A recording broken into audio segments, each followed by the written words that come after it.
בוקר אור. בוקר אור. בבקשה, מה אנחנו הולכים לשמוע היום? איזו הרצאה? להתחיל לאדון נכבד? אפשר, בהחלט, אקשן. טוב, תעשה בפרס. טוב, בוקר טוב לכולם. רובכם מכירים אותי, אני בא מעולם מתמטי, כמו כולנו.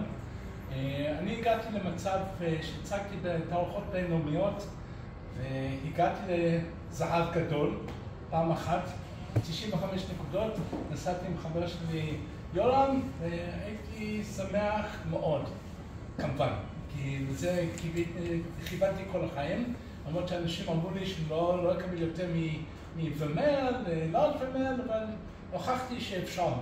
ואז התחלתי לחקור איך אפשר לפחות לשמר את המדליה זהב הגדול. תזכיר רק באיזה אוסף היה? איזה אוסף? הבית היהודי הלאומי, המאבק שלנו להישרדות. והתחלתי לחקור איך אני משמר את המצב, כי זה לא מספיק, אוקיי, הצגתי פעם אחת, פעם הבאה אני אקבל את אותו ציון. לא, צריך להיאבק על זה. והתחלתי לחקור וראיתי שאני צריך להוסיף לא מעט כסף. ואין לי. יש לי ילדה קטנה, עכשיו היא כמעט בת 8, ואני מעדיף להשקיע בה.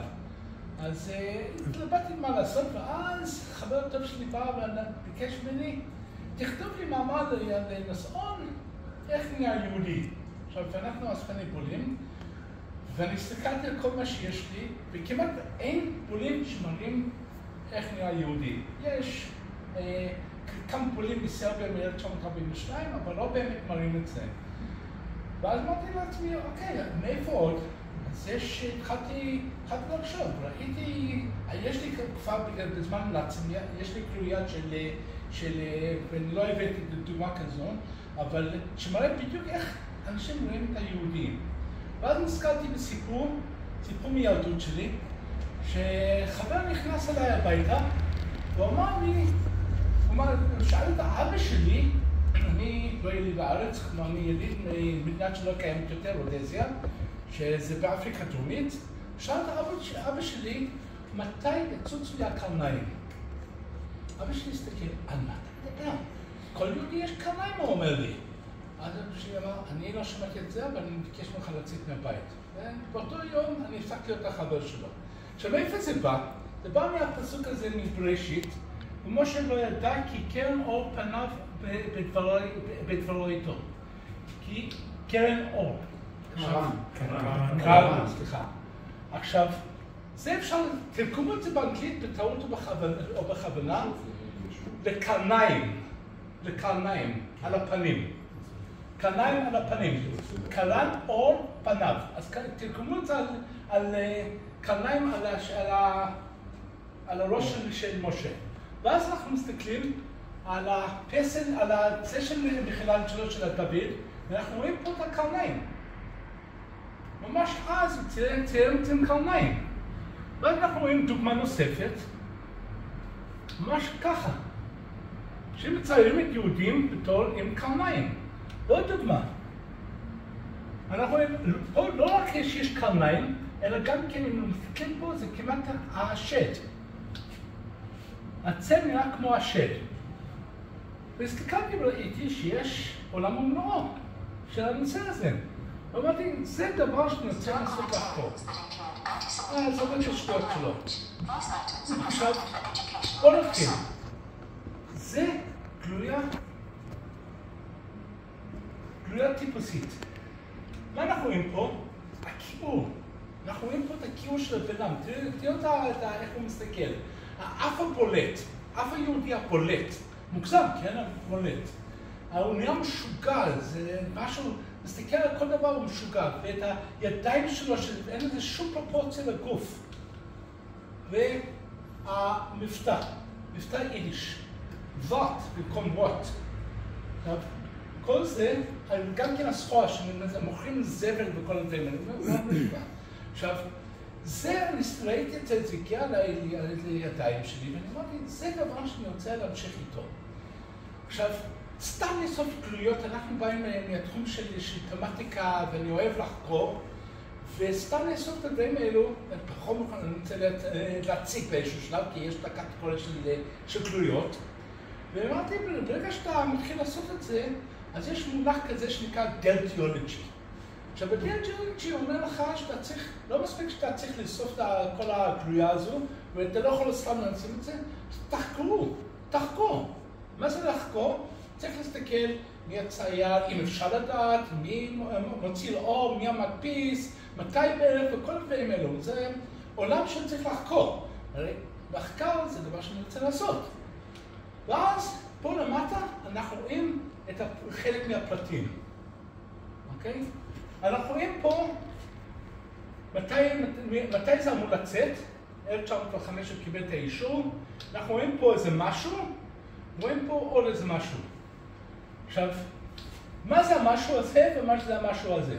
עכשיו, ירקס, האם זה הצייר, האם זה מוציא לאור, האם זה מדפיס, צריך לחקור. ואז פה מתחיל ההרפתקה שלי. אני מוציא שאלפרד ירקס סליחה, זה טעות פה, זה אמור להיות A. זה אמור להיות ככה, אבל אין, לא מוזכר באף מקום. הסתכלתי גם כן במסמכים, לא מוצא איפה, מה זה על N. הוא תמיד רושם אותו אלפרד ירקס. זה השנים שהוא נולד, שהוא חי, ומה זה ה-H? אז אחרי מחקרים רבים אני גיליתי שה-H זה חברת הדפוס ליטוגרפיה הנדרסון. ה-H זה הנדרסון. אז אני מסתכל, וראיתי עוד חומר, ותכף נראה עוד כמה דוגמאות של ה-H הזה, וזה של הנדרסון. עכשיו מסתבר, בדיעבד, שאותו ירקס היה פקיד בחברה הזו. הוא היה צייר, הוא היה עובד בחברה הזו. עכשיו, המדפיס מוציא את השם שלו לשם, ומי מנפיק את זה, מי משווק וכל זה, גם המוציא לאור, אחד בשם חברת המוצר גימיק של ארצות הברית. גם בשלושתם הם היו באוהיו בצינסינטי. חבורה כזו, אני נותן לך, אתה תיתן לי וכל זה. עכשיו, ירקס לא היה יהודי. לא היה שום אינטרס אחר על מנת למכור. זו תקופה של 1905 שהיו הרבה מאוד תלויות.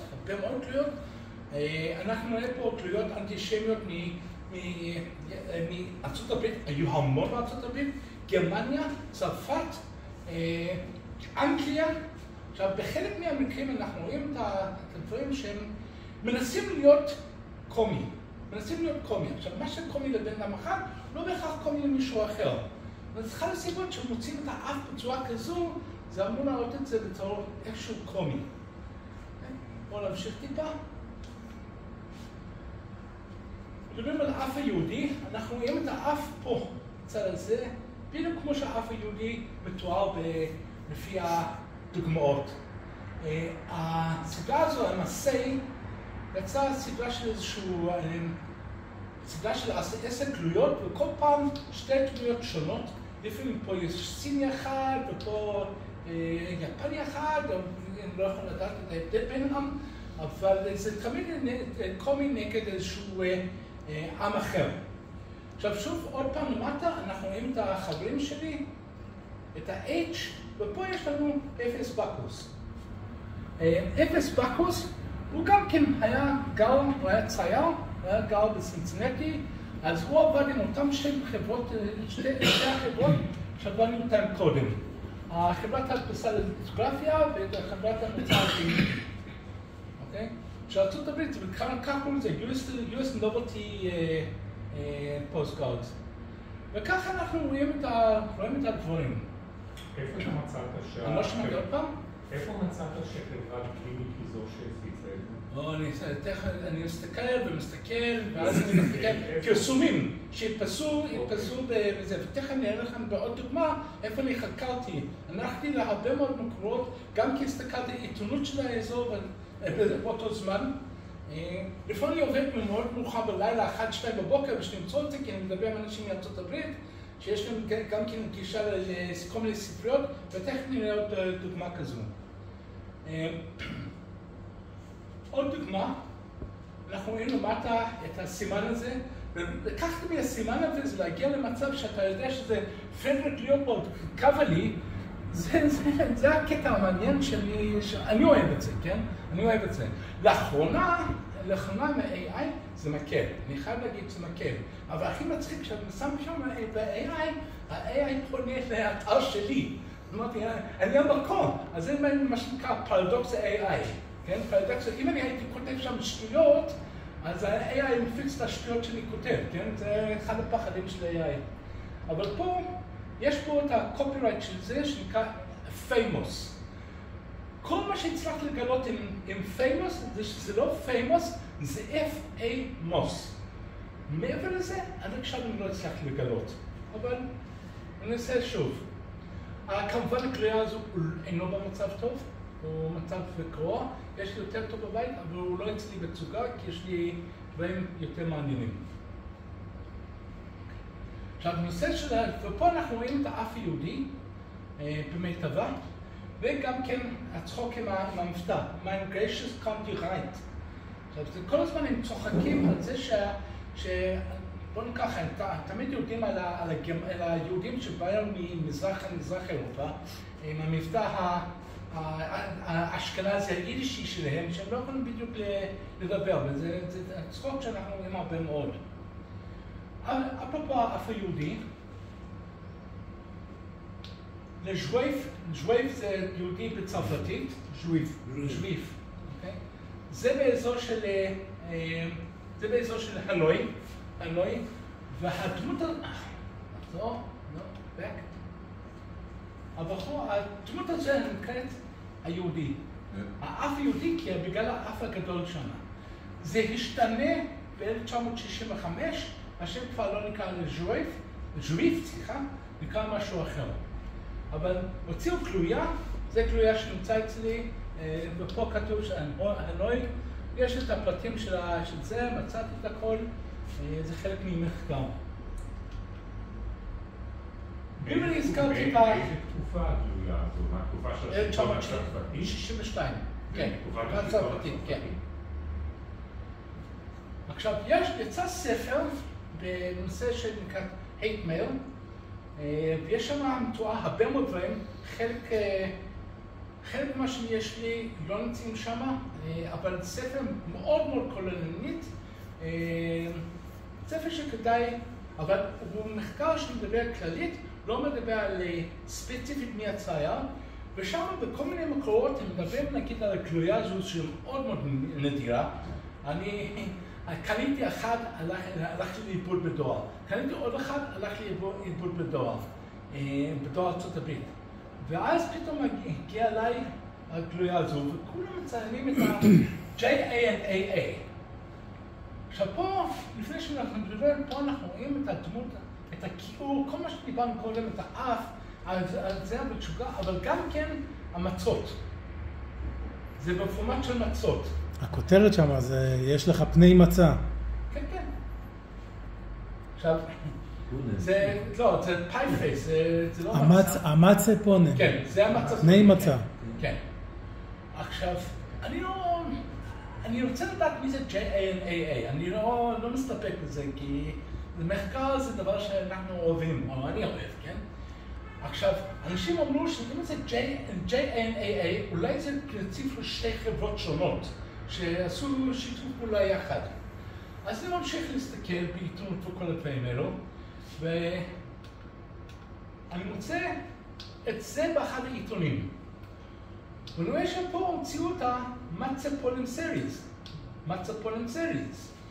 אז פה אנחנו רואים את אותה חברה מקודם, National Comic Post, חברת הגלויות הקומית הארצית, ואני רואה את זה פעם ראשונה שרואה שמתייחסים באמת לזה. זה חברה אחרת, זה לא הנובלטי... לא, זה שונה. זה משהו משיקגו. כן, זה שונה. ואני מסתכל, עכשיו אני יודע את הכתובת של החברה, וזה בא מאיזה עיתון של 1905, כי אנחנו רואים את הקופירייט מ-1905. עכשיו, אוקיי, אז אני יודע שמי מנפיק את זה, אנחנו רואים את זה בפירוט, כתוב פה בפירוש. עכשיו, ברור שזה יצא בהמון, 800, אם אתה מוכר 800, קונה 800, אתה מקבל את זה ל-1,000. סליחה, 1,000 אתה מקבל 800. עכשיו, ברור שיש הרבה, אז אני לא יודע למה יש כל כך מעט בשוק, וגם כן, משום מה שאני עד עכשיו לא ראיתי. עכשיו אני ממשיך לחקור, מאוחר בלילה, ואני מגלה את זה, שהוא קיבל את הקופירייט. זה קופירייט, ממש קופירייט פרופייטור של הכל, וקיבל את זה ביולי 27, 1905, ופה הכל ברור. ג'וזף ארנסון ואדולף ארנסון. לקחו את השם תרבות של כל אחת מהם, ושמו J-A-N-A-A. הנה, ארנסון ג'וזף וארנסון אדולף. מעבר לזה, מה המספר הזה בדיוק? של הקופירייט, ארצות הברית. קופירייט על הגלויה הספציפית הזאת? על הסדרה. איפה זה? הנה, דליסט המוצן פונם. על הגלויה הספציפית הזו. קיבלו קופירייט על זה. עכשיו שאלה, אני לא יודע אם יש לך את המסמך הזה, רק ראית אותו באינטרנט. מניח שרק ראית אותו באינטרנט. ראיתי את זה באינטרנט, ראיתי את זה, פניתי, נכנסתי לתוך הקופירייט של ארצות הברית, של השנה של 1905, וראיתי את זה. ומישהו שלח לי, הצליח לשלוח לי את זה שמתויק שם. אפילו כל הכתובת. נניח שהיה פה את המסמך עצמו, זה משהו שמותר להציג אותו? אני לא יודע אם מותר להציג אותו, אבל אני לא יודע. אבל מאחר וזה מתויק שם, אני לא יודע אם אפשר להוציא, כן? אפשר להוציא את זה. כן, אני לא יכול להוציא, מאחר לא רוצה להוציא בברית. כוח פיזי וחבל טוב. הכללים של תצוגת גלויות הם לא בדיוק זה. אבל בוא רגע נחשוב מהכיוון התמטי.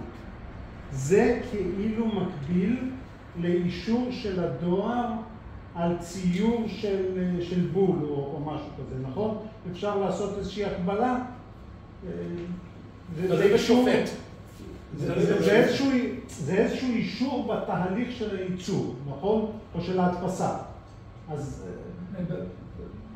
לדעתי זה בטח יוסיף איזשהם נקודות מחקר. האמת היא למה להציג את זה? כלומר, איזה מידע מוסיף המסמך כזה?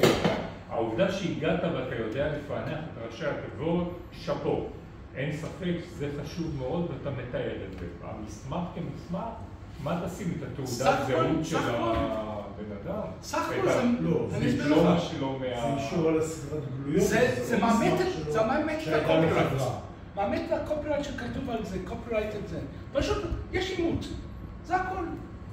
כי בפועל ראיתי מקרים שבן אדם כתב, הדפיסו על גלויה קופירייט 1916 ולא מופיע באף מקום.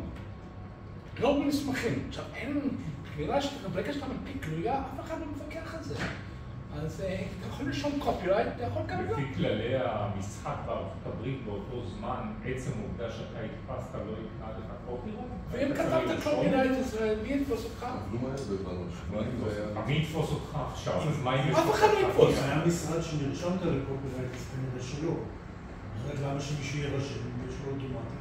שאלה מצוינת, אני לא יודע. כנראה שאז היה צריך להירשם באיזושהי מספר, כדי שיהיה לך קופירייט. לפחות בכללים שם. אז מאוד קשה להגיע למידע. אתה שואל את השאלה הזו, ומאוד קשה להגיע למידע.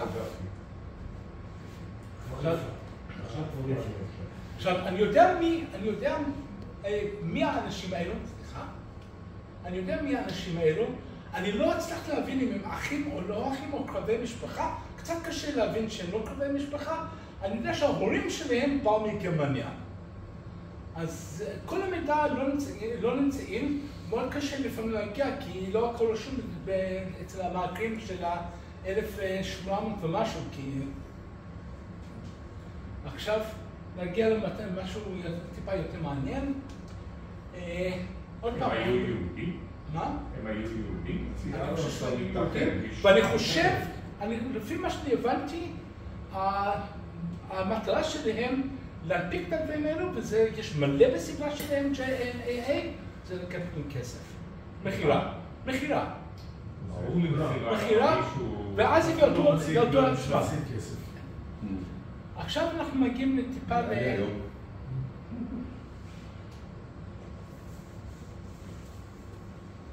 מגיעים משהו טיפה יותר מעניין. ה-belief me, כמובן, יודעים על האנגלית של הבן אדם. הבן אדם לא נראה באמת מישהו שהייתי סומך עליו. האף והיד הגדול וכל זה, מהסיגר, זה הנוצץ. believe me, אין לי אמון בו. ואנחנו רואים גם כן סדרת 73 של AH מצאתי שזה אלפרד הולצמן. עכשיו, קיבל את הקופירייט ב-1905, לא מצאתי את יותר פרטים, כי עדיין לא חיפשתי. חיפשתי דברים יותר מעניינים, ומצאתי משהו שלדעתי הרבה יותר מעניין. אותה גלויה, אבל מאור. ב-1905 עד 1909 הוציאו גימיק מכירתי של הדפסה על אור. עכשיו, חלק לא קטן מהדפסה על אור, הדפסה ידנית, ממש ציור את הכל בידנית, וחלק ממש, האור של כבש, מה? הטבעה כזאת. יש גם הטבעה, אבל עותקים מאוד מאוד מצומצמים, מאוד מצומצמים. עכשיו, מאוד קשה לשים את הבול, מאוד קשה לשים את החותמת, מאוד קשה לכתוב על זה, כי זה אור, היית צריך לכתוב את זה בצורה מיוחדת. ואנחנו רואים שפה כתבו משהו פן ין ניו יורק, ואת השולח, את הראשי תיבות שלה, ויש מעט עותקים של אותו אחד, זאת אומרת, מאוד מאוד נדיר. אבל מעבר לזה, זה די דומה למה שיצא. עכשיו, האם זה מספיק? לא. הצליחו עוד אחד, אבל בצבע ירוק כאן. גם כן, ההרצאה היא מאוד מאוד נמוכה. עכשיו, מבחינת האור, אני הייתי בסך הכל, ראיתי 4 כאלה של ה-believe me. הסתכלתי הרבה מאוד וזה, אחד נמכר ראיתי פה בישראל, וזה כמה מאות דולרים. בדרך כלל קלויות מאוד, בגלל שזה גימיק ובגלל שיש המון, אז נמכרים בכמה דולרים פשוטים. אבל בגלל הנושא, אז אלו נמכרים קצת יותר מכמה דולרים פשוטים. אין הרבה קלויות מאור שמתאים לאוסף שלי, למה שאני בחרתי. יש לי את זה ויש לי עוד 2 סדרות אחרות, אני לא אציג אותם היום. זה מאוד להם בחיים. הרספה, מה זה רספה? בצ'כיה יש המון אמני רספה, היום קרלו ודרי, מריה ברד וכל מיני דברים כאלו. אנחנו, מי שנסע לפראג פעם לצ'כיה, נהנה ללכת לספה. עכשיו, יצא מחקר מאוד מאוד גדול, לא של יהודי, על האנטישמיות ברספה. למה אנטישמיות? כי הגיעו לשם הרבה מאוד יהודים עשירים שרצו להשתלב. והיהודים כמובן באו מאזור מזרח אירופה, והם נראו אחרים לגמרי מכל המקומיים, ולא אהבו אותם שם. הם קיבלו סך הכל, לא התקבלו בצורה יפה, ויצאו המון קלויות בנושא הזה. ומחקר די מעניין. גם דווקא הספר של ההייטמר שהזכרתי מקודם, גם כן התייחסה לזה. להגיע למחקר הזה, דרשו $30, מצאתי מישהו שעובד באוניברסיטה, שיכול להביא לי את זה. זה מחקר מאוד מעניין. עכשיו, אני אתן דוגמה.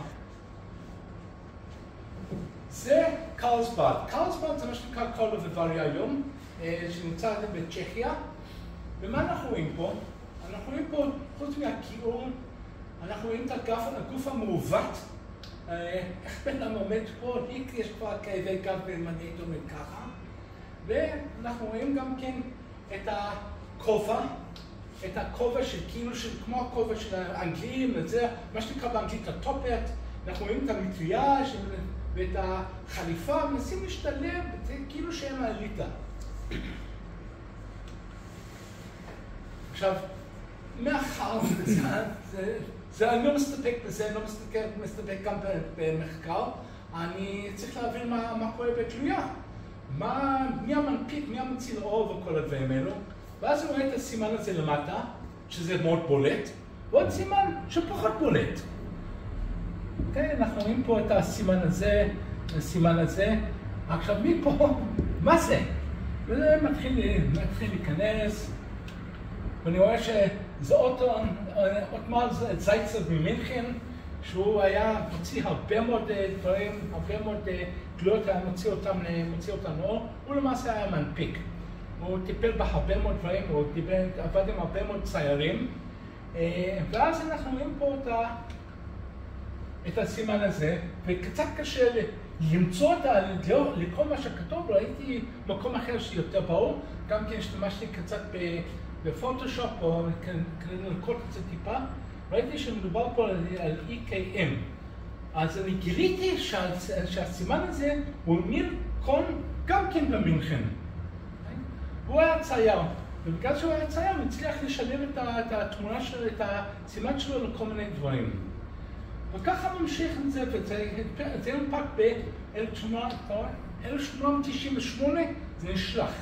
זה הונפק, הגלויה הזו, הגיעה מ-1895, קצת לפני איזה 130 שנה. עוד דוגמה, פה אנחנו רואים, גם כן בספר, אנחנו רואים פה את הרבקה מהתנ"ך, ושופכים מים נקיים עליה, ויוצא ממנה בוץ. מראים את זה שיהודים הם לא נקיים. כמובן, מעניין אותי, אנחנו רואים פה את ה-EKM, פה אנחנו רואים את זה יותר ברור, אנחנו רואים שזה יצא, רואים מאיפה יצא. עוד הרצפה, אנחנו רואים פה גם כן קרל ויברי, יש חבון, יש מוסבר ויש לזה.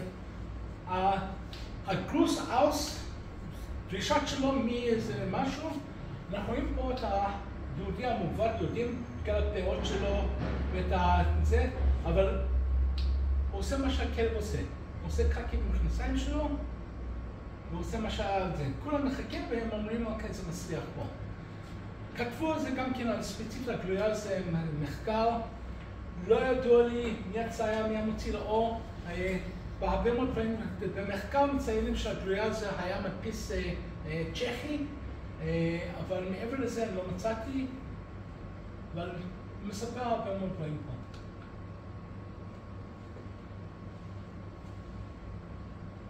ירדו עלינו הרבה בגלל שאנחנו לא אוכלים חזיר.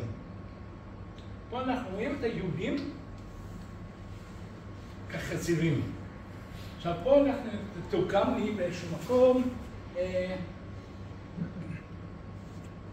כן, המדפיס היה בגרמנית, אבל אנחנו רואים את הגרמנים בגלל שחקרתי את זה ומצאתי בדיוק מי זה, אז הסדרה זה אומר שיש הרבה מאוד דברים, אבל פה ספציפית אנחנו רואים שזה יהודים, כן? כמובן, אנחנו מסתכלים על זה בדיוק כמו מה שאמרנו קודם. וגם פה יש את הגלאוס אוס מבאדן. הגלויה נשלחה מ-1899.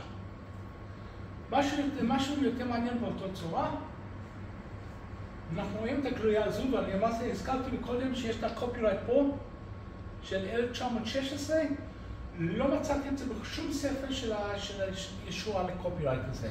בארצות הברית יש את ה-Library of Copyright או משהו כזה, ואתה יכול להסתכל, יש ספרים גדולים שאפשר להסתכל עליהם, PDFים גדולים בשביל לחקור, אבל לא מצאתי את זה. לדעתי הוא פברק את זה, אבל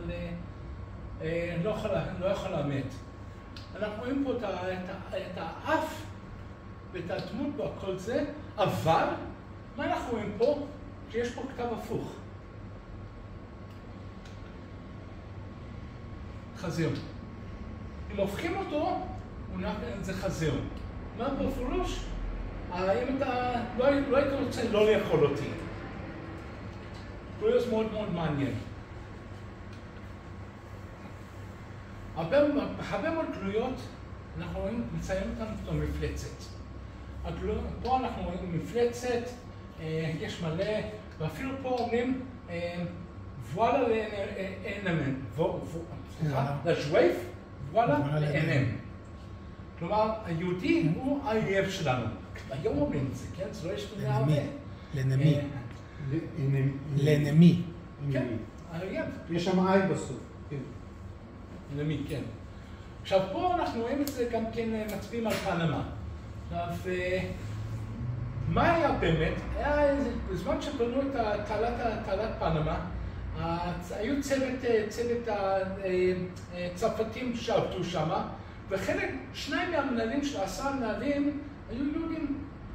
והכל קרס, אנשים פשטו רגל, והאשימו את היהודים. כי מאוד קל להאשים את היהודים. זה הסיר לעזאזל, ופה אנחנו רואים מי המנפיק, צרפתי, ויש לי את הפרטים, אני מציג את זה בצורה שלי. אנחנו רואים פה הרבה מאוד דברים אחרים שלא אכנס להם, אבל פה אנחנו רואים שיהודים, כל מיני ערים באירופה, סליחה, בגרמניה, המבורג, פרנקפורט, ברלין.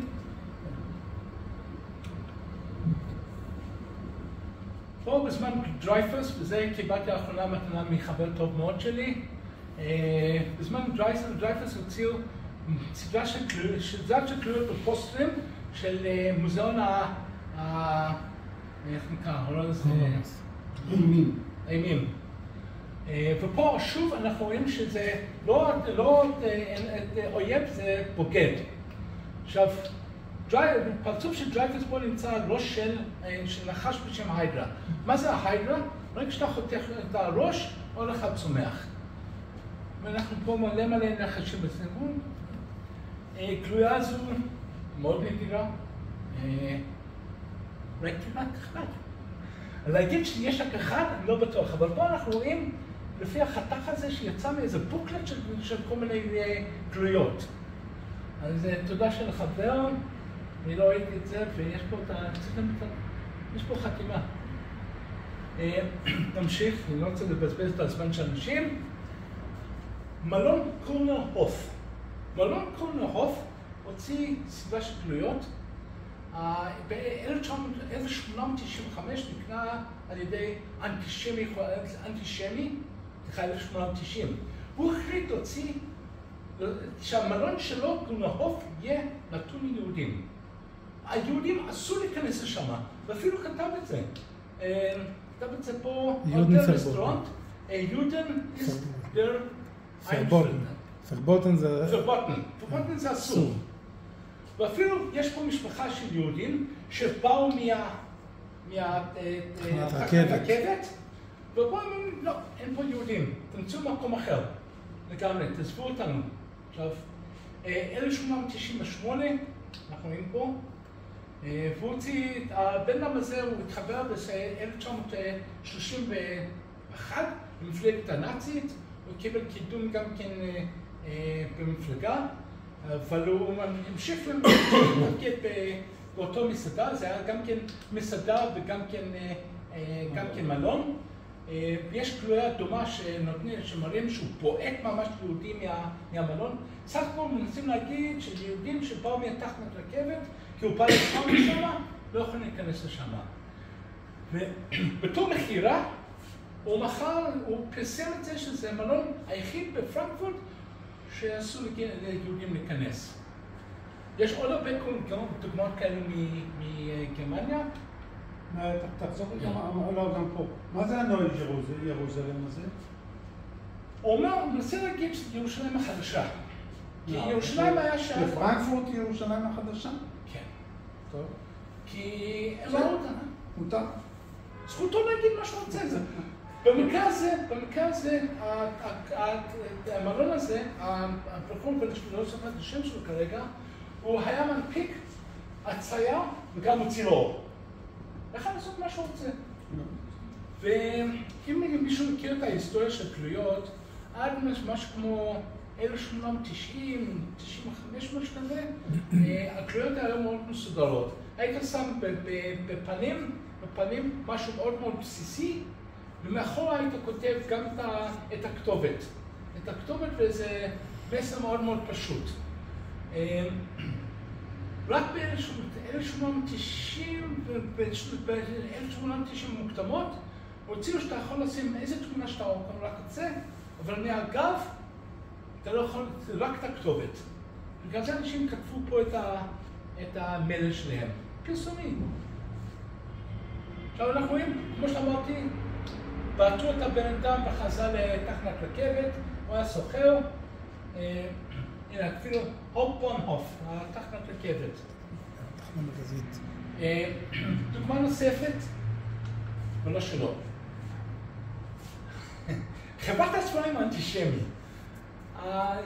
היה זה בפריז, חנות, קוראים לזה ליברלי אנטישמטי, חנות שהנפיקה כל מיני דברים של אנטישמיות.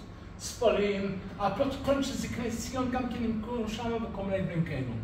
ופה אנחנו רואים את כתוב פה בפרוש, מה אנחנו רואים פה? כתוב הבית שלהם, המולדת שלהם.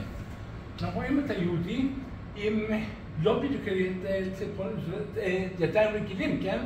כמו איזשהו זה של כלב, תופס את כל העולם עם הכיעור ואת המבט, הוא תופס את כל העולם. כלומר, כל העולם זה המולדת שלנו. המולדת שלהם, של היהודים.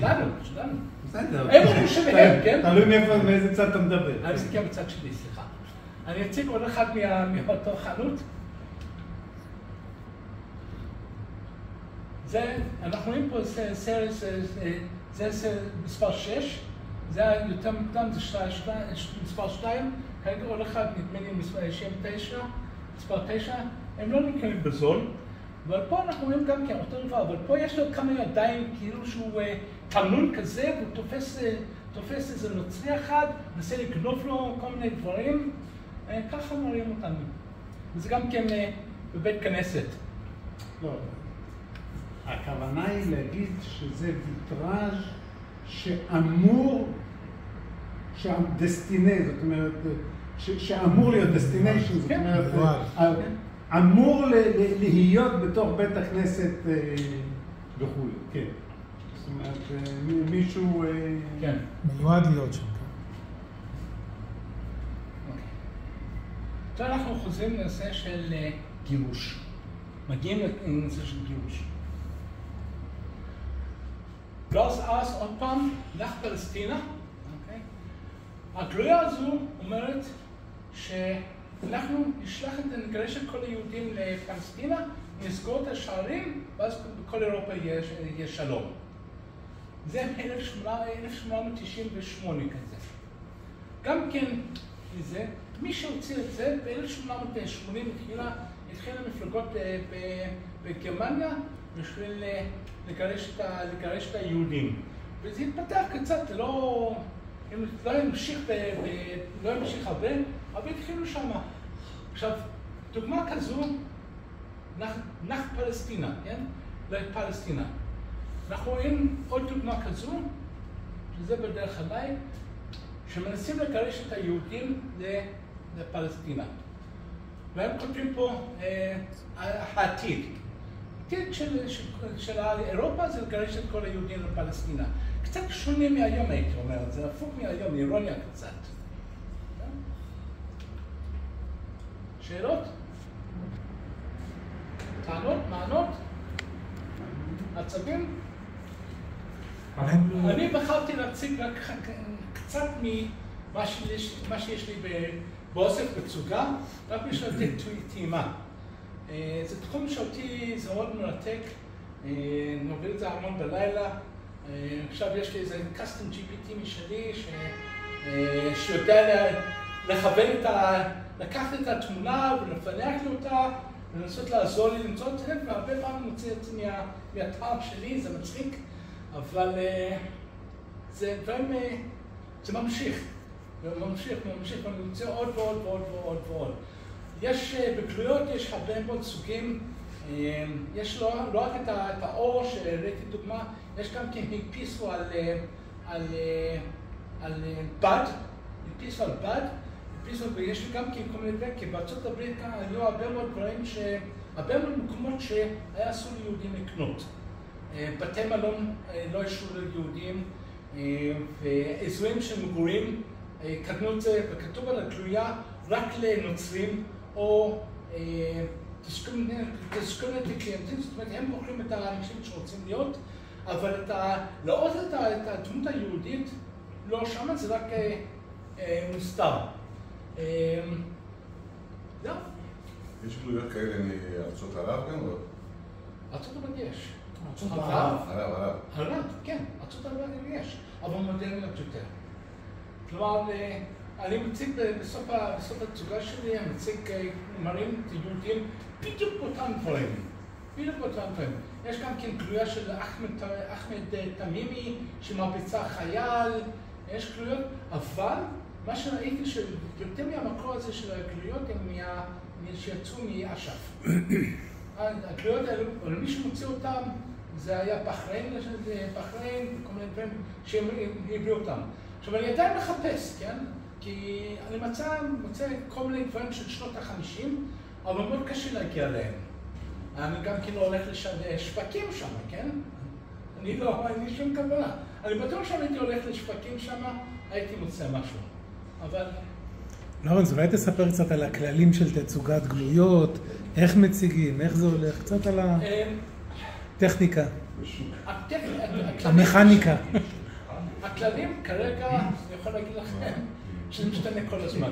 כי אין באמת, לא רוצים את הכלל, כי זה תחום שבה זה רק מתחיל. עכשיו, אתה צריך למצוא, אתה מציע נגיד דף A4, ובפועל בדף A4 אתה יכול להציג שתי גלויות. אז אם מישהו בא אליך ואומר לך, יש יותר מדי white spaces, שטח לבן, זה בולשיט, כי כמובן שיש. עכשיו, אני בחרתי לכתוב את זה בצורה תמטית. יש אנשים שבוחרים לעשות את זה על עיר מסוים, על אירוע מסוים, זאת אומרת, הייתי יכול לעשות איזשהו משהו על... כמו פוסט על היסטורי. לא פוסט היסטורי. כאילו פוסט על היסטורי. לא, ממש לא פוסט היסטורי. אתה מספר נגיד על אירוע דרייפוס, משפט דרייפוס. אתה יכול לעשות כל הסיפור הזה באמצעות גלויות. אוקיי? אז אתה אומר, אוקיי, בוא נכתוב את זה. מישהו כותב על העיר, מישהו כותב על, איך הוא לא, אחד השופטים, יונס הלסטרום, כתב על משהו על צבא. עשה כל מיני גלויות. עכשיו, יש את מה שחדי אור ויורם עושים על מוציא לו אור מסוים. אחים, איך הוא נקרא? אליהו. אוקיי? ואז הם הגיעו לכל מיני חומר ארכיוני שלא רואים הרבה בהם בזה. עכשיו, מה החוקים? אתה צריך לכתוב כמה שיותר על הגלויה. עכשיו מנסים להכניס שאתה לא מספיק זה, אתה צריך גם כן לכתוב קצת פוסט-היסטורי. אבל אין פה פוסט-היסטורי, כי אתה צריך למצוא נגיד את תעריף של שליחת הדואר, נכתב. אוקיי, אז מה זה ניתן לך? לא ניתן לך, אבל זה הכללים, אתה צריך לעמוד בכללים. עכשיו... והדגש הוא על הצד של התמונה. צריך לדייק. קודם כל, יש כללים מסודרים. הכללים קובעים את חלוקת הניקוד. הניקוד הוא לפי אותם עקרונות בקשר רב לפי. יש על התוכנית, על הכותרת והתוכנית יש ניקוד מסוים, על הפיתוח לא חד. על המחקר התמטי והמחקר הגלוייתי. שהמחקר הגלוייתי זה דברים שלורנס דיבר עליהם. מי היה המוציא לאור, מי היה המדפיס, מי היה הצייר אם זה ציור, או צלם אם זה צלום. היקף הדפסה אם ידוע, שנת הוצאה לאור, כל המידע שאפשר לאסוף על תהליך ייצור הגלויה. והצד הרלוונטי זה הצד של התמונה? אם זה סוג הדפסה, יש סוגי הדפסה שונים, ליטוגרפיה, הפטונס וכל מיני דברים שאני לא מבין להם דבר וחשוב. אז על זה גם מקבלים ניקוד. על נדירות כמובן מקבלים ניקוד. קשה להעריך נדירות, אבל... יש דרכים לתת לזה איזשהו ביטוי. מצב הגלויות, האסתטיקה, זה אותם סעיפים שיש תמטיקה. כמו שלורנס הזכיר, יש דיונים על השאלה, משום שהיום האגף הגלויות, למעשה הכל זה גלויות, אין שם אלמנט, נקרא לזה בולאי סלש דוארי. אין היום, כשאתה מציג היום גלויות, מציגים רק את צד הגלויה, אלא, אם אתה רוצה לראות, זה פרט... צד התמונה, צד התמונה. צד התמונה. פרט למקרים חריגים שאתה רוצה להראות משהו מאחורה, זה רק העיקר שהתמונה תראה טוב. אין עדיפות להיום לגלויה שהלכה בדואר מול גלויה שהיא מינט. אותו דבר, נתקלתי גם בשופט שאמר שמינט עדיף, כי אז הציור נראה הכי טוב, ולא, אין איזה קשקושים שעולים עליו או פגמים כאלה. יש ראשי העולם הזה קצת מפריע להם, ויש מחשבות האם לדרוש מאספני גלויות שגם יציגו ידע בולאי על תעריפים ונתיבים וכיוצא באלה. כרגע זה לא בטוח. מתי התחילו גלויות הדואר? מתי התחילו גלויות הדואר? 1879. הגלויה הראשונה באוסטריה, די מהר בעוד מדינות בעולם. זה הגלויה הגלויית. כן. אבל התפיסה של השאלה איפה אתה לוקח ומרחיב את העניין של גלויות, האם אתה לוקח את זה גם לחומר שהוא לפני הגלויות של הדואר, אלא האם זה אפשר להכניס לתוך תערוכות של כל הכרטיסי ביקור והדברים האלה שהתחילו עוד בסוף המאה ה-18, וכל העניין הזה של הניירות האישיים, האלו שנותנים, הניירות עם מסרים. אבל פה הם מדברים בעיקר על התמונות. אני מדבר, הרי כל אם אתה לוקח ובודק איך התפתחו בכלל, הגיעו לנושא של הגלויות. הגלויות המאוירות, אני לא מסתכל על הצד של גלויית הדואר, שזה סיפור אחר, זה גם המקור חשיבה הוא לגמרי, הוא לא היה מצוירות הגלויות הראשונות, גלויות הדואר הראשונות. הגלויות המצוירות, אתה מוצא את השורשים שלהם בסוף המאה ה-18, בכל העניין של התפתחות כרטיסי הביקור האישיים, ואז אנשים הכילו כרטיסי ביקור עם איורים, לא רק הסתפקו בטקסט, אלא התפתח. ואז נהיה נייר מכתבים מאויר וכך הלאה וכך הלאה, וזה הגיע אל הרובד. האם זה ייכנס? לא התעניין כאחר, לא טרפתי, אני מניח שהראשון שיציג יגלה.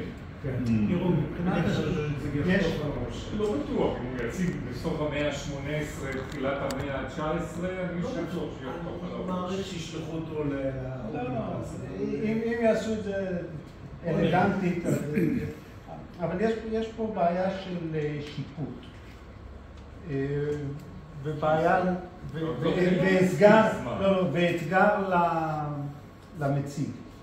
כששפטתי בטורונטו לפני 3 שנים, או כמה שזה היה, הייתה תערוכה עולמית של מסגרת אחת. והייתה שם אוסף גלויות אחד, אני לא זוכר מלונות בירושלים או משהו כזה. כן, אוסף של עדי. ואז אמר לי השופט, זה הרי קבוצת שופטים אחרת, כן? שבדרך כלל אפילו בא מכיוון הפילטליה אל הגלויות. ואז הוא אמר לי, תשמע, אני לא יודע פה נדירות וכל זה, תלמד אותי. במילים האלה הוא אמר לי, כן? זאת אומרת, חשוב מאוד בצורה אלגנטית, עכשיו זה עולם אדיר, כן? כל הגלויות מכל העולם, פתאום בא לך שופט, במקרה הזה האמריקאי, שצריך לשפוט מלונות בירושלים, כן? הוא מבין בזה כמו... אל תסגור את המחשב. לא סוגר. וכולי וכולי, כן? זאת אומרת, למציג יש אתגר, אני אומר את זה במרכאות, ללמד את השופט נדירות מהי. סתם אני אומר, מלונות בירושלים. הוא חושב, כן? במאה ה-19 זה בכלל היה משהו כזה, נכון? בתקופה העות'מאנית. זאת אומרת, מבחינתו, ירושלים זה ניו אורלינס, או זה סן פרנסיסקו, או זה משהו. הוא לא מבין שזה פחות או יותר מייל מרובע של העיר העתיקה. כן? זאת אומרת, יש, בנושאים מסוימים, יש הכרח למציג להרחיב את הקונטקסט וללמד את להסביר את הקונטקסט. להסביר את הקונטקסט. לא חשוב. זה גם להסביר, אבל יש קושי, צריך להגיד קושי אמיתי בשיפוט. כי אם ניקח נגיד תמטיקה, איך יש שופטים תמטיים? זה אנשים שהציגו תמטיקה, הגיעו לרמה גבוהה מאוד כמנציגים, ואז עברו הכשרה כשופטים.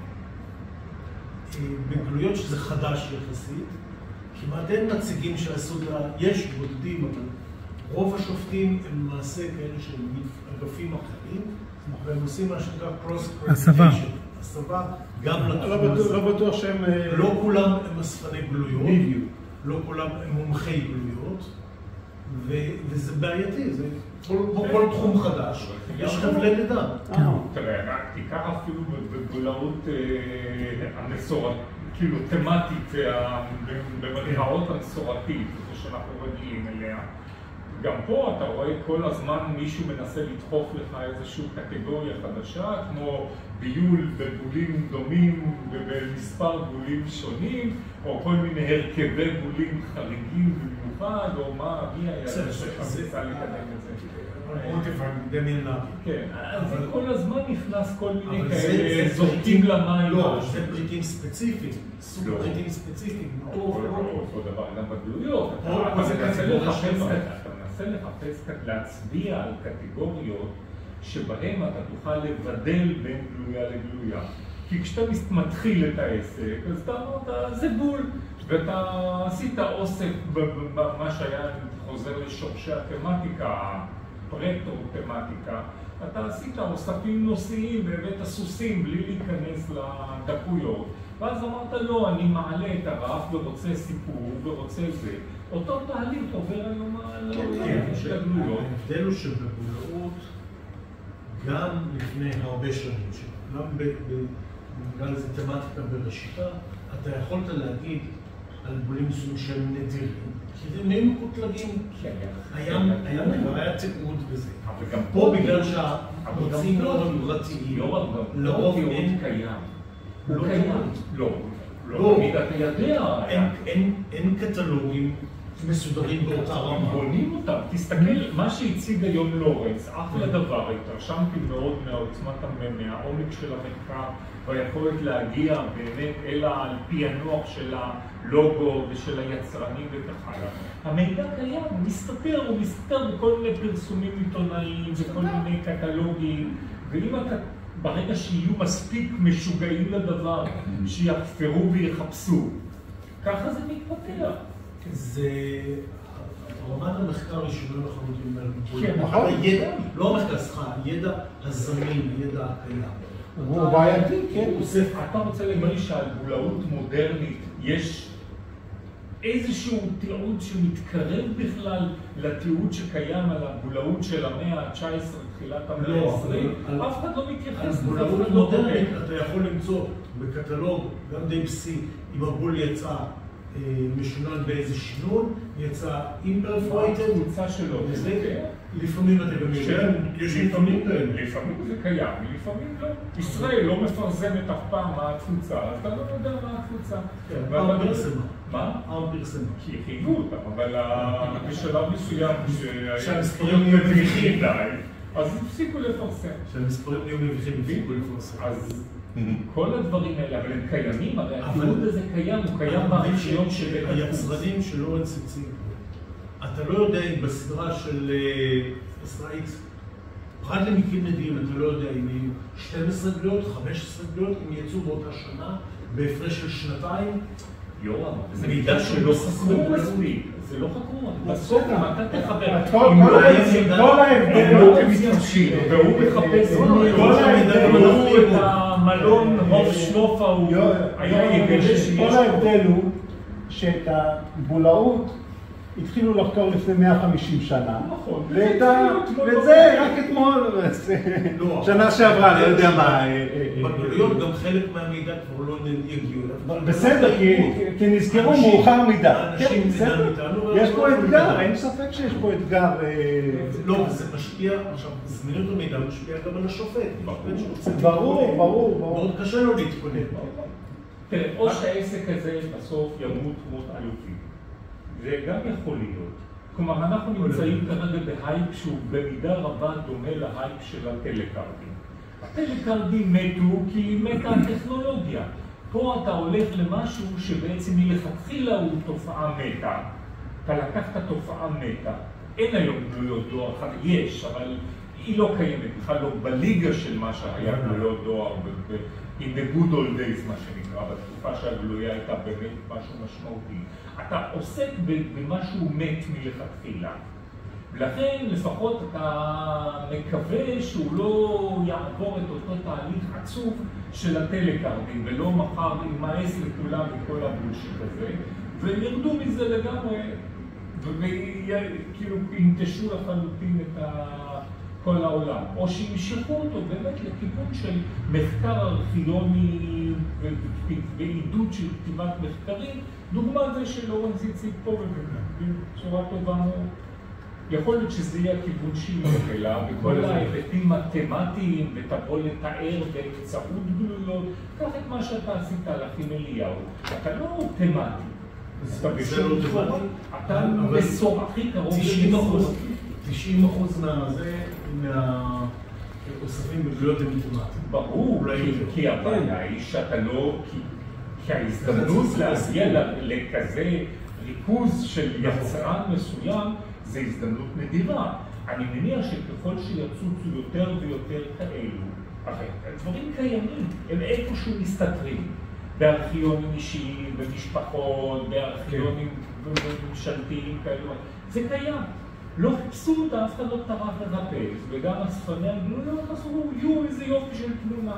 זה פחות או יותר על הלוגיקה שהנחתה... נראה מי יהיה הישראלי הראשון שיציג בקטגוריה החדשה של פיפ מעטפות יום ראשון. שעכשיו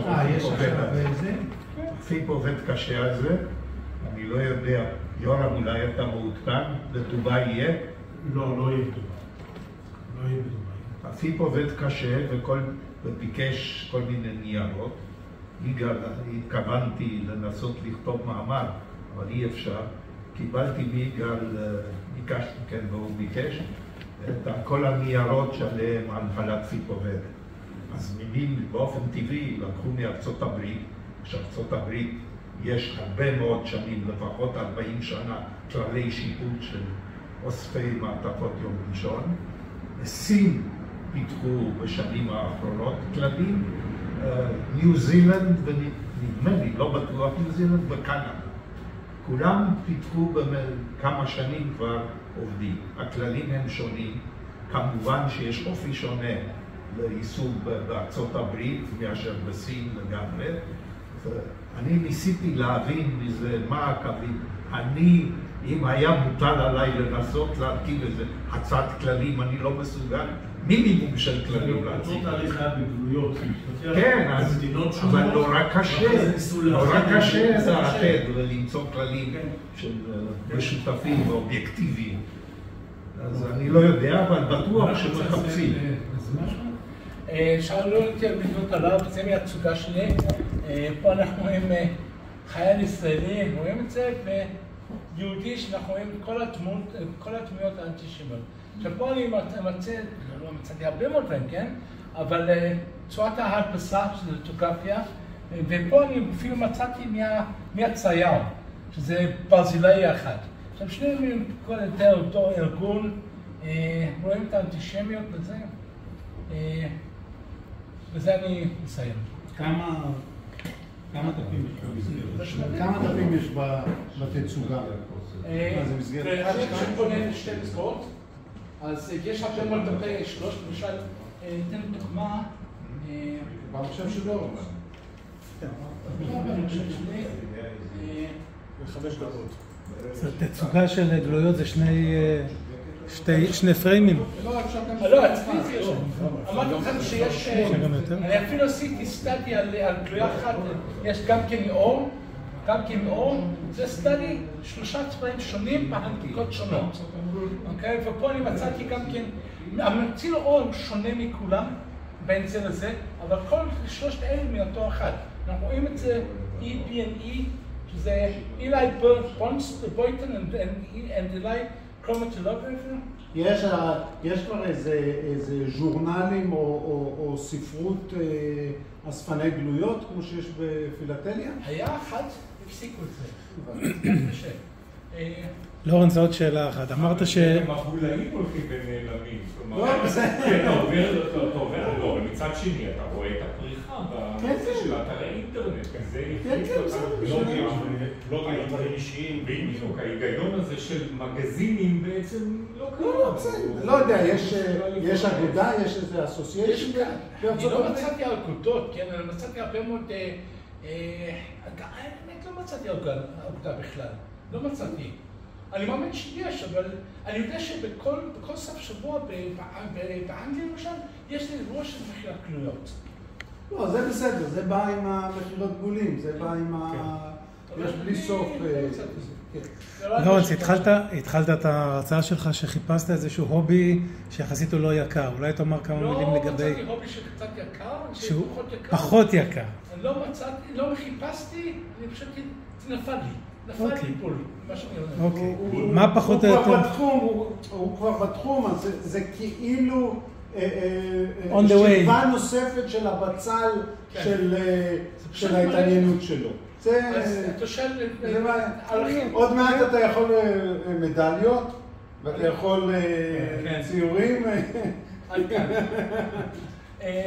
תראה, מחירים כל ככה, זה מאוד נדיר, מאוד נדיר, כן? זה הרבה יותר נפוץ, זה פחות $10, אוקיי? זה מאוד נדיר, אם אפשר למצוא את זה, זה נגיד, גם כן אותם מחירים. זה למשל זה בערך $50. אם אני שם את נגיד טרקון ההוף, אוקיי? אומנם זה מתחיל לפחות ב-100. מתחיל לפחות ב-100. זה של ההיידרה, של זה היה כמה מאות דולרים. כמה מאות דולרים.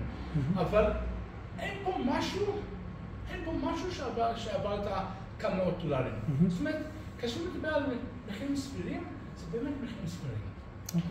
עכשיו, גם כן להציג, מאחר ואני שואף למסגרת 1 ל-2, כרגע אני שואף ל-2, אז גם כן, אתה משלם עבור 2 מסגרות, ולא $800 בשביל 8 מסגרות, אבל זה אני, אוקיי? וכל הקטע שגם כן להציג, בדרך כלל בדף A4 יש 2 גלויות, כן? אתה לא יכול לשים יותר מזה, אין לך אתה עושה אוברלפינג וזה לא נורא. עכשיו, ברגע שאתה שם 2 גלויות, אז אם אתה שם כולם ככה או 2 ככה, לכל אורך הדרך, זה מה זה משעמם.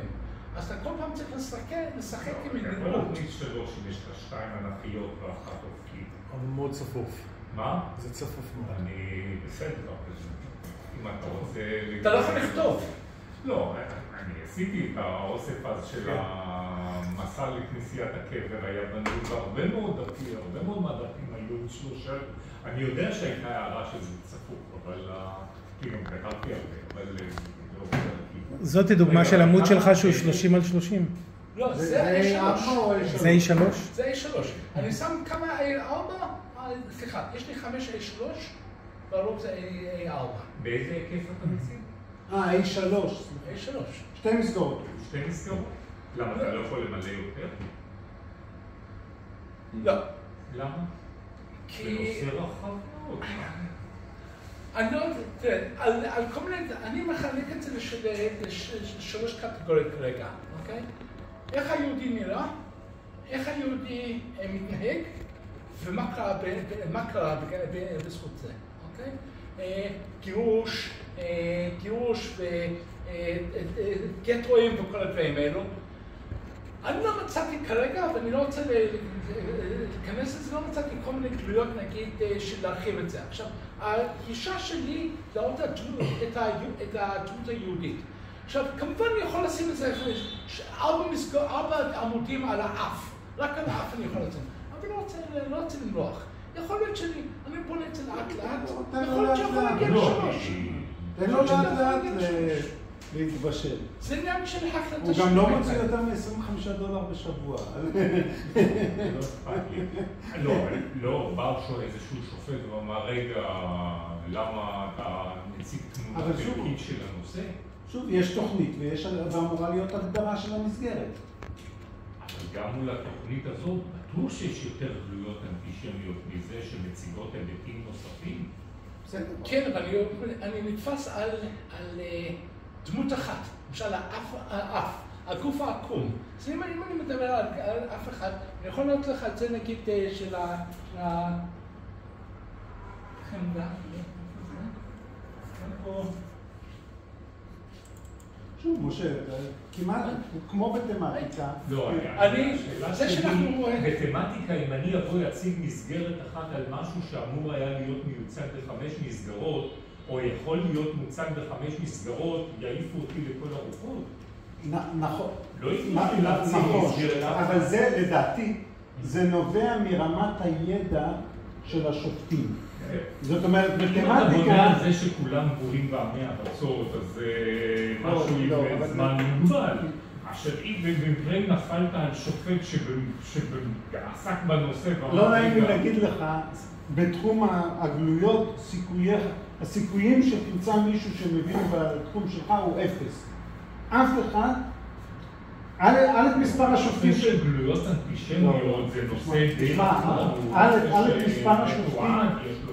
א' מספר השופטים של גלויות לדעתי הוא בין 20 ל-30 בעולם, לא יודע, אבל עכשיו שוב, חלקם אפילו לא אספו גלויות. זאת אומרת, בגלל שהנושא הוא חדש והוא רק עכשיו מתפתח באיזושהי צורה, רמת הסיכוי שאפילו בנושאים תמטיים טהורים, כן, סתם אני אומר, אתה רוצה לעשות אוסף של גלויות על סוסים, הסיכוי שתמצא שופט גלויות שאסף סוסים הוא 0. כן, אז...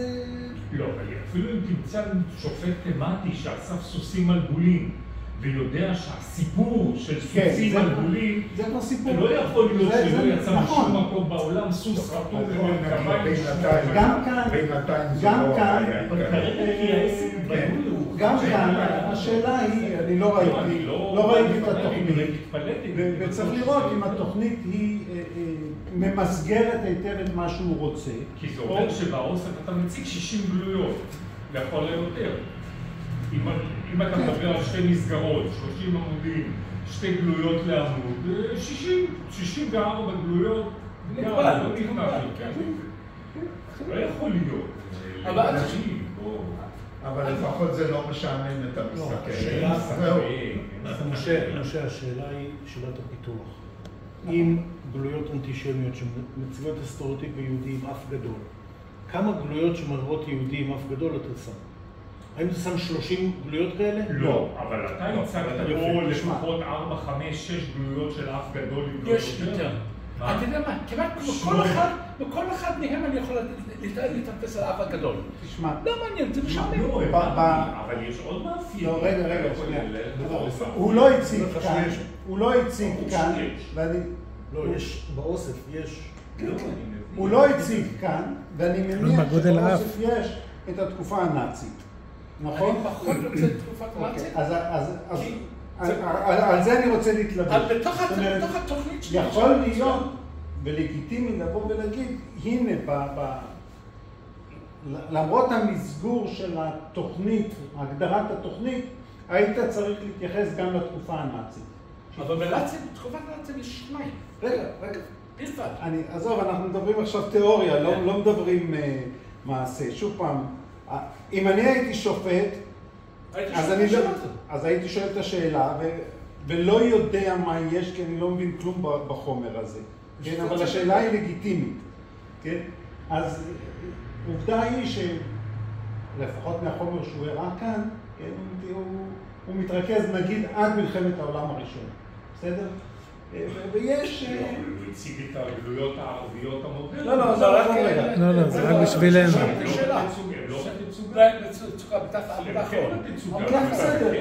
כן, אבל... אני לא אומר את זה כביקורת. לא, בסדר, אנחנו מדברים על... אני מנסה לחשוב על נקודת מבט שבא מקביל לשיפוט בולאי. זו שאלה. השיפוט הוא לא בולאי, זאת בדיוק. מה מקבילה בשיפוט המסורתי, טבעי, שאנחנו רגילים אליו? בכוונה אמרתי את זה, כי הוא לא בא... אבל זה אותו היגיון, זה נכון בבסיס אותו היגיון. אוסף גלויות בנושא, אוסף נושאי של גלויות, הוא קודם כל אוסף נושאים. ואני מצפה שהתוכנית של אוסף גלויות, לפני שאני בכלל, תחשוב על זה כמו שיש את התצוגות, בוא ניקח בכל זאת משהו מהעולם היותר קרוב אלינו, שבכל זאת יתבשל קצת, וכל נושא של הפוסטל סטיישונרי. כשאתה בא ומציג פוסטל סטיישונרי, או גלויות מירב, בנושא ספציפי, נושאי, זה שאתה מבזבז בתים בחופשיות רבה ותוקע שתי גלויות או שתי גרות לעמוד, זו בעיה שלך. אתה עדיין אמור לספר את הסיפור. נכון, נכון. ואם אתה בא ומספר סיפור מאמצע המאה ה-19 או סוף המאה ה-19 ועד העולם המודרני, עד ימינו אנו, נכון, אין ויכוח. אין ויכוח שאותו סעיף שיפוט שנקרא Title and Plan ו-Development, כן? הוא לכאורה אמור להיות אותו דבר בין התמטיקה לבין וזה לא? בסדר, אני מסכים. כלומר, השאלה שלי יותר ללורנס, כי אני הופתעתי לשמוע שיש שתי מסגרות. כלומר, לא שיש לי ביקורת, מה זה ענייני, עשית ניסים ונפלאות במה שהצגת פה ובעומק של המחקר שהצגת, אני מלא התפעלות. שמעתי אותך בעבר על האלמנטים ובמה שכתבת, אבל אני מאוד מתפעל מהעומק של המחקר שהגעת ברקע של הגלויות, שזה אין ספק שפה קשה כיצירת ים סוף למצוא את האינפורמציה. ויופי של דבר, אני שואל אותך, האם אתה מתכוון לפתח את האוסף הזה בתפיסה שלך קדימה ולהעביר, יש לך סטנדרטים של כמה מסגרות צריכות להיות בכזה? כמו בבולות. עוד בולות, יש לנו 5. זה שאתה יכול להשיג היום... יש סינגל פריים, ואת הסינגל פריים אתה יכול להביא אבל 3 ו-4... לא, 3 יש... התחיל להיכנס עכשיו. 4 אני לא מכיר. הסינגל פריים מתרחב גם ל2 ו3 בתערוכות מסוימות. כי למה? סופק לא יודע לספור עד 4? מחר זה יהיה עד 4, הסינגל היה סינגל. כי 4 זה כבר לא בא... מחר זה יהיה 4. אני אעשה את זה בקצב שלי בינתיים. לא, בסדר, 100%. עד לפני חצי שעה היה לי מסגרת אחת. דרך אגב, זה הגלויה של השלישי שיש לי של הסוחר מוונציה. וזה גלויה מאנגליה, שאומרים קומי, אבל זה נגד... טוב. גלוית אור הלכה בדואר היא סתם לא קשור. במקרה זה כן. שאתה עובר בשתיים, זה לא כללים של מסגרת אחד. אותם כללים. אותם כללים? זה נקרא מדור של מסגרת אחת, למרות שזה 2. למעשה היה צריך לשנות השם ממסגרת אחת ל-narrow theme או משהו כזה. כן, זה מה לתחום צר, אבל לא שינו את השם, אז זה נקרא מסגרת אחת ואתה יכול לצאת 2. נדבר על זה. איך אני מגיע לזה שלי? מה? אני לא יודע מה זה שלך. הדיסק הוא דיסק D או מה שזה.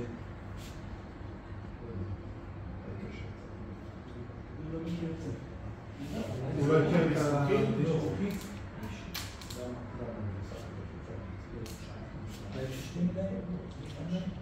עושה להם היכרות? אתה צריך לתקן משהו שם. עכשיו הוא עושה את הרעש שזה יהיה. איפה זה? D. לורנס, אתה כתבת בראשית 35-34 משה הופיע רק בשמות. כן. זה מה שאני אקלוט. למה זה לא נפתח לי? נפתח לך, למה מה אומר? מה הוא רוצה ממנו? זה יס. אני לא יודע מה זה, אני לא מבין אפילו מה הוא שואל אותי. אני לא מבין מה הוא שואל אותי. אוי, לא צריך פעם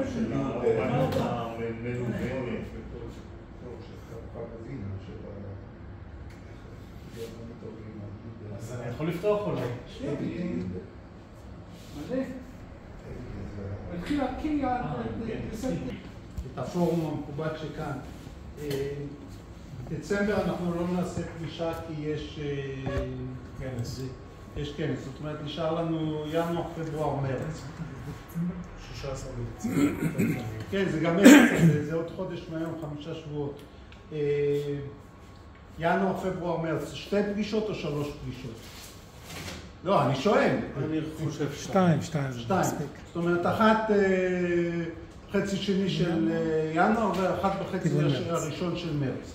טוב, אז אנחנו ניתן תאריכים כבר עכשיו ונחייב מרצים כבר מעכשיו, שלא יגידו לנו ש...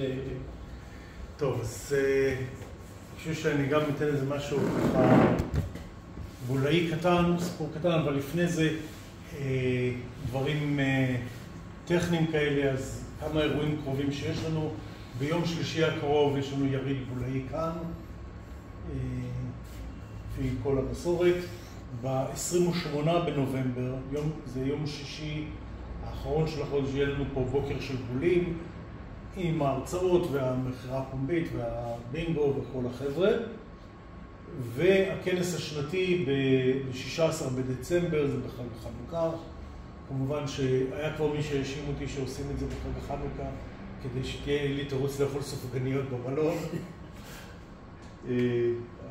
זה לא תירוץ לכל שנה? זה תירוץ כל שנה. אבל שם יש הזדמנות. לא, ככה אתה צריך ללכת לקנות סופגניה, זה אקט של בחירה. לא, הסופגניה כמו כל שנה זה בחנוכה. כל שנה זה בחנוכה, בגלל זה אנחנו עושים. אבל אני לא זוכר שיש שם סופגניות.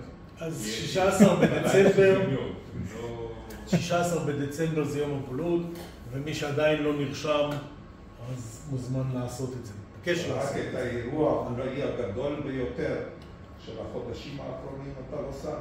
שזה? פתיחת חנות ראשונה של זה אתה תדבר. בתל אביב. זה אתה תדבר, לא אני. קצת בהמשך למה שלורנס התחיל איתו, האוסף השחמט שלי הגיע במהלך השנים לציונים גבוהים יחסית ולדרגת מדליה גבוהה. זה לא יחסית, זה אבסולוטית. אבסולוטית, בסדר. ואני כבר באיזשהו שלב ששינויים דרמטיים בתוכנית אני כבר לא אעשה. אני רוצה מהתוכנית. יכול להיות שפה ושם שינויים קלים, אבל לא שינויים דרמטיים. ובעצם מה שאני צריך לעשות, אני יכול לעשות, זה לשפר פה ושם כל מיני נגיעות במסגרת האוסף, והנגיעות הן בעיקרן ברמת החומר הבולאי. ואחד הדברים שאני עושה זה לנסות לעשות כל עמוד, בוודאי את העמודים הפחות טובים, שיהיו קצת יותר טובים. קצת לשפר את איכות החומר, וככה אני עובר עמוד ואני מחפש איך לעשות את זה עוד יותר טוב. ואני רוצה להדגים, למה זה לא עובר לי? למה זה עובר? פה. חץ למטה. זה עמוד סוגה שהיה אצלי, זה עמוד הגרסה הישנה, והוא עוסק בקורבנות מלחמה. בעמוד הקודם יש את הדיון במי זה קורבנות השחמט, הכלים, השחקן שחוטף מגרנה מהעמדה שיש לו וכיוצא באלה. במלחמה, מאחר והאוסף כולו השוואה, אז מלחמה כמובן נושא הקורבנות הוא הרבה כואב, והוא זוכה אצלי לשני עמודים. העמוד הבא, זה שלא מוצג כאן, הוא עוסק בשבויי מלחמה. העמוד הזה עוסק בחיילים שנפצעים ונהרגים. אז חייל שנפצע, הנה פה יש לנו גלויה ממלחמת העולם הראשונה, גלויה סטיישנרי, שהוא נתקע על ידי הצלב האדום, של חייל שמפונה משדה הקרב לאחר הפציעה, ואז הוא מגיע לבית חולים. פה יש לנו מכתב posted by wounded soldier, פטור מביול, והוא גם במקרה הזה בית חולים צבאי. וכמובן יש כאלה שנהרגים במלחמה, אז יש לנו פה מכתב גם כן מלחמת העולם הראשונה, חייל סקוטי, סקוטי או אנגלי, סליחה, שנהרג. המשפחה שלחה לו מכתב אליו בחזית הצרפתית, והמכתב הוחזר לשולח עם הכיתוב killed in action, ויש לנו פה כל מיני סימני דואר אחרים, ובסוגריים נגיד שבאותם ימים לא פעם ככה המשפחה גילתה שיקירם נהרג בקרב, זה מקדים הודעות רשמיות במידה והיו. אני מספר את זה, כשהייתי בטיול בסקוטלנד, הגעתי בהיילנדס, שם הסתובבתי באיזה כפר, ויש מונומנט לנופלים במלחמת העולם הראשונה. וזה אזור שיש בו הרבה משבט המקליש, אז אתה מגיע למונומנט, ויש איזה 8 אלכס מקליש שכולם נהרגו במלחמת העולם הראשונה. ועוד 6 אדם מקליש, וכך הלאה. ואתה אומר, וואלה, אם מגיע לכפר הזה ידיעה שאחד מהם, איך יודעים אפילו איזה? היחידה בטח לא יודעת להבדיל ביניהם. תנאים לא פשוטים. בכל מקרה, אז זה יש פה חייל, דוגמה לחייל שנהרג, וקבורה בבית קברות צבאי, שיש לנו פה הגעת צבע של בול מתוניסיה. עם המספר של ה-LX. ספיה? לא, זה לא ספיה, זה הגעת צבע. זה נעשה בכמה צבעים עם מספרי LX. ירוק, צהוב, כל החברה האלה. אז זה העמוד שהיה, ונשאל, לדעתכם, מה הפריט הכי חלש? כל הפריטים הם בסדר גמור, אף אחד מהם הוא לא פריט רע, הוא לא פריט מביש. צד שמאל. הגלויה. אז כן, אני חייב להגיד, במקרה הספציפי הזה, זה לא שאמרתי, אוי, זה חלש, בוא נחפש לו תחליף. אבל נפל לי משהו שהתאים, אבל אם אני צריך להסתכל, באמת, מבחינה בולאית, זה עושה יופי את העבודה, תמטית זה עושה יופי את העבודה. של מראה של חייל פצוע, מבחינה בולאית זה הפריט החלש בעמוד. תמטית, אבל עוד פעם, מבחינת הצגה של הגלויה הזאת, אז מציגים פה את התמונה. לא, זה סטיישנרי, זה פוסטל קארד. זה לא פוסט קארד, זה פוסטל קארד, עם בול מודפס מאחורה. ואז במקרה הזה כן אפשר להציג את הצד של התמונה? ודאי, אבל לא בגלויות. אני יכול, זה לא נקרא גלויה, באוסף גלויות אסור לי להציג את זה, כי יש בול, מאחורה בול מודפס. אני יכול לסרוק את הצד האחורי ולהראות שיש בול מודפס, או בתיאור הפילטלי, לכתוב פוסטל קארד. במקרה הזה זה גם סוג פריט די ידוע, אז השופטים מכירים אותו ולא, אני לא צריך לשכנע אותם שאני לא מנסה לרמות פה ואני משתמש בגלויה פרטית. אז כמו שאמרתי, במקרה הזה, לא, לחשוב הפוך, במקרה הזה נפל לי פריט טוב שהתאים לי להחליף את הפריט טוב. לפני שנראה את הפריט, זה לא הפריט הטוב, אבל זה רק הקדמה. לקראת סוף מלחמת העולם השנייה, הגרמנים כבר לא נשאר להם מספיק מי שילחם, כי יותר מדי חיילים נהרגו, נשבו, נפצעו וכיוצא בהם. ובשנת 44, לקראת סוף השנה, הם הקימו דבר שנקרא פולקסטורם, שזה איזו מיליציה שהם גייסו את כל מי שבין 16 עד 60, כל לא יודע, כל מיני צילייגרים, כל מיני כאלה הגה. מין הגה, כן, אספו ככל שניתן שיהיו להם לוחמים. אגב, מספרי הרוגים מהמיליציה הזו הם מטורפים, הם משהו מדהים. אני לא רוצה להתחייב, אבל אחוז אדיר שלהם נהרג או נפצע בקרב, כי הם נזרקו למעשה בלי כמעט שומרונים, ובתנאים שכבר גרמניה למעשה התמוטטה, בוודאי בחזית המזרחית. והעסקו להתמודד עם חיילים, בייחוד בחזית המזרחית. כן, בחזית המזרחית הם נשחטו. בשיא העוצמה של המיומנות וכוח שלהם. ואז לכבוד הקמת המיליציה הזו, גרמניה הנאצית הנפיקה בול, לעודד את ההשתתפות או להתגאות בזה שהם הקימו מיליציה עממית כזו לפי דרישת הקהל כנראה. זה לא דרישה שלו. הפריט שאותו השגתי, למעשה שני פריטים, זה שניים של אחד, זה הגהת מטבעת בדייפרוף, באדום ובירוק. בסך הכל ניסו שני צבעים מהעיצוב הזה. זה עיצוב שהוא הוכן, כמו שאתם רואים, היה תהליך הכנת הבול, אבל הוא בסופו של דבר לא אושר להנפקה. וכל העותקים, למעט בודדים, הושמדו ברגע שהוחלט לא להנפיק את העיצוב הזה. עכשיו, למה העיצוב הזה לא הונפק? משום שכשהכינו את ההגהות, שלחו אותם למשרד התעמולה, לידידנו הטוב האדון גבלס, וחבורתו, ושם מישהו אמר, רגע, נדפק לכם השכל. אנחנו נעודד אנשים להצטרף למיליציה העממית בזה שנראה פה אנשים פצועים. איזה עידוד זה להתנדב, איזה עידוד זה לשרת.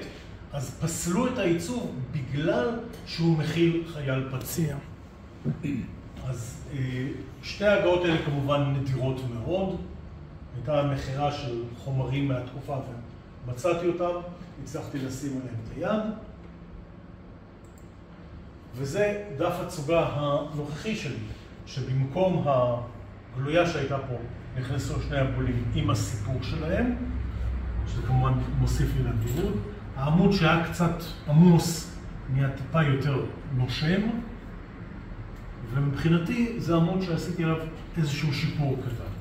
זה בעצם מה שאני עושה עכשיו על הרבה עמודים, ככל שאני מצליח להשיג פריטים, זה כבר צריך להודות, נהיה קשה למצוא פריטים טובים, בטח בתחום של השחמט מאוד קשה להשיג פריטים טובים. ומה שלום? בתחום של המלחמות יש לך הרבה יותר סיכוי שתמצא. כן, ודאי. יורם, ומה שלום האוסף השני שלך? נחזור לקודם זה. פה, אחד הדברים שקצת הציק לי זה שהעמוד הוא דחוס פה, זה כבר יורד ממש למטה באמצע זה של המכתב הזה, מה שיש את ההסבר התמטי. לא, זה? למטה טיפה? זה? לא, קצת למטה, למטה, כן. זה הפילטלי של זה. זה הפילטלי של זה וזה הפילטלי של זה. יורם, מה עם האוסף השני שלך? הפורנזיקה. האוסף השני שלי שבעצם כבר הידרדר למעמד האוסף השלישי שלי, מדדה. למה שלישי? כי יש את ההתעסקות עם הגלויות שממלאת הרבה מזמני. אז הוא קצת ירד בזה, ואני חייב להודות, לא מצליח לקדם אותו בקצב ובנחישות הראויה. טוב, אוקיי, תודה רבה. זהו. רגע, אני עכשיו...